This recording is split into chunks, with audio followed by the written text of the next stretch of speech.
Well, as President Biden issues a sweeping new vaccine mandate for millions of Americans, health officials are urging the country to stay vigilant.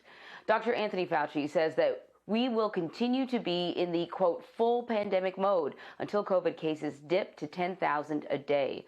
According to the CDC, the 7-day moving average of COVID-19 cases in the U.S. is currently more than 136,000.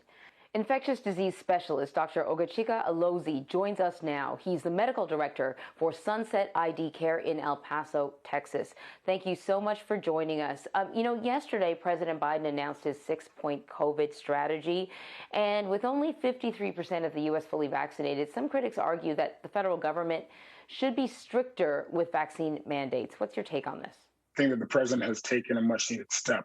It's unfortunate that in this country, at only 53 to 54%, we have such a long way to go after announcing independence from COVID. I think the federal government has to drive on this. Obviously, there are states that will never do this. It's going to be tied up in a lot of legal challenges. But it's also interesting to me that the people that are pushing back the hardest are politicians. People that have never seen a COVID patient, people that have never been involved in this pandemic to save lives. The medical community is on board with this. I think it's important, particularly for healthcare facilities, to get on board with this. And I think it provides that impetus and sort of guidance for private sector people that want to mandate it for their employees. So speaking of people who have never had to deal with patients, you are on the front lines. I've actually, we've done some stories out of Texas, and it's heart-wrenching. Yeah. Can you describe what you're seeing and facing when it comes to treating COVID patients? I will say this. I am lucky, blessed, sometimes better to be lucky than good in the fact that I live in El Paso. We have the highest vaccination rate for COVID-19 in the state of Texas. And so we're a little bit different. I'm talking to my colleagues in Houston, San Antonio, Austin. They are up against it. I also think it's sort of interesting that as the numbers are coming down, right, this is when this announcement comes out. But remember, numbers coming down, we still have 2 to 4 weeks of people getting sick, being in the hospital, and unfortunately and potentially dying. So the hospitals are up against it. There's a nursing shortage across Texas and across the country. We're using more contract nurses than we've ever used in the history of healthcare. And it's not just in Texas, it's across the South. And so this is really where that concern is. I think it's important that numbers are coming down. Hopefully people are heeding the mask, get vaccinated message, but we still have a long ways to go. So the conditions that you're describing, and you say you're lucky, I'm sure you guys went through it at the beginning of this pandemic. The conditions that you're describing, how does that impact patient care? Not just those who are coming in with COVID, but all the other patients who are coming in need. Are healthcare providers finding themselves having to ration their services because they're overwhelmed? Yeah, I think that we have been, again, the conversation about rationing of services is not there in most communities. I think what you are seeing, though, is that continued delay of services. Somebody that has a broken hip, somebody that has maybe a heart problem that should have gone in, can't go in because the hospitals are either full or there are not enough doctors or nurses to actually give them the proper care that they need. And this is the unintended consequence of a community that's just not vaccinated. In communities that are vaccinated 70, 80 and above percent, not only does it protect the hospitals, but also protects the children, right? That data is pretty clear. The more adults you have vaccinated, the less children that are infected. And so, again, it's really unfortunate that we're here. I think if we talk about a layered approach, vaccines and that Swiss cheese model are the biggest piece of cheese. And that's the piece of cheese I think the president is pushing for people to chew on. I want to ask you about an interesting case out of Texas. A man there recently died of COVID complications during a legal battle to get him ivermectin after nothing else worked. A judge ordered the hospital to give him this treatment, and doctors refused. So just to remind everybody, ivermectin is an antiparasitic drug that's become sort of popular online. It is not a drug that is supposed to be used to treat COVID at all. In fact, though, it's so popular that some people have been trying to acquire the dosage that is usually available for livestock. So, it's a little crazy out there. But can you help me understand?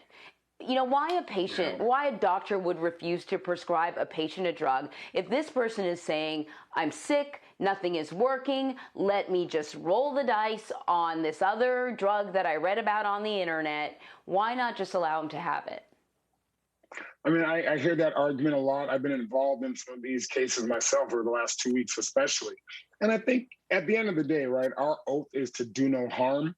And in some cases, you could say, well, what is the harm in a dying patient getting that ivermectin? Perhaps. But I think in healthcare, we don't just do things to do things. We don't just give people mercurial salts or Epsom salt because we believe it works. There has to be data. And to date, the data we have is around dexamethasone primarily, remdesivir, Actemra. And I think there are multiple randomized controlled trials that are coming out for ivermectin. Let's see what they show. To date, there is no scientific evidence to show that ivermectin works. And it's unfortunate to me that a patient that doesn't want to get vaccinated would prefer ivermectin over the therapies that we give in the hospital. And so I think that it's unfortunate. It's an unfortunate story. We hear it hundreds of times a day or week potentially across the country. But I think the key here, again, is that if you don't want to be in a conversation about ivermectin, the conversation really has to be, why aren't you getting vaccinated now with the most dangerous variant that we have to date? You read my mind, doctor. I was thinking, you know what the science says? The vaccine works. So why don't you start there? So let me ask you about something else. Speaking of the vaccine, Moderna has announced that it's developing a 2-in-1 vaccine booster shot that protects against both COVID-19 and the flu, which is kind of interesting because a booster shot, if it comes out, it probably will come out around flu season when people would also be getting their flu vaccine. I've never heard of a 2-in-1 vaccine. Does that exist? And does it have the potential to ease hesitancy, do you think, around the COVID vaccine if people are already comfortable with the idea of taking a flu vaccine? Yeah, so I'll answer the second question first. I'm not sure whether that hesitancy will change. I believe that our hesitancy around vaccines in this country is tribal. It's not data-based or evidence-based. I think for ease of distribution, it's a great idea.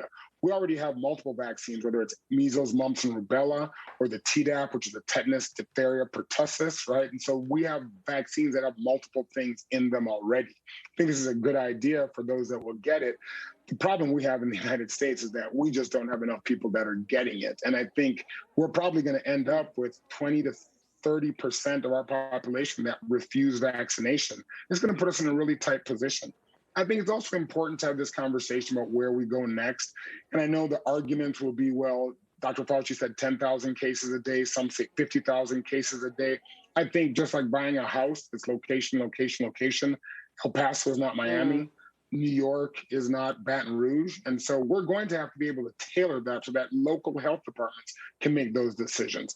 And in some parts of this country, they're living as if COVID is a past. It's going to be an endemic virus, and we have to learn how to live with it like the flu. I think that's why this booster is important.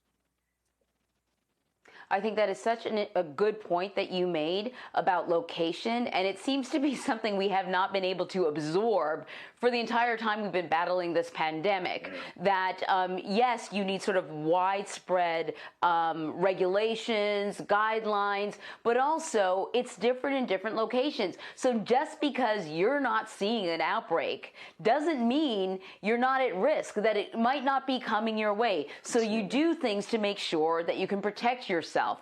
For the longest time, everyone's been kind of thinking that whatever they're experiencing in their bubble is all that matters.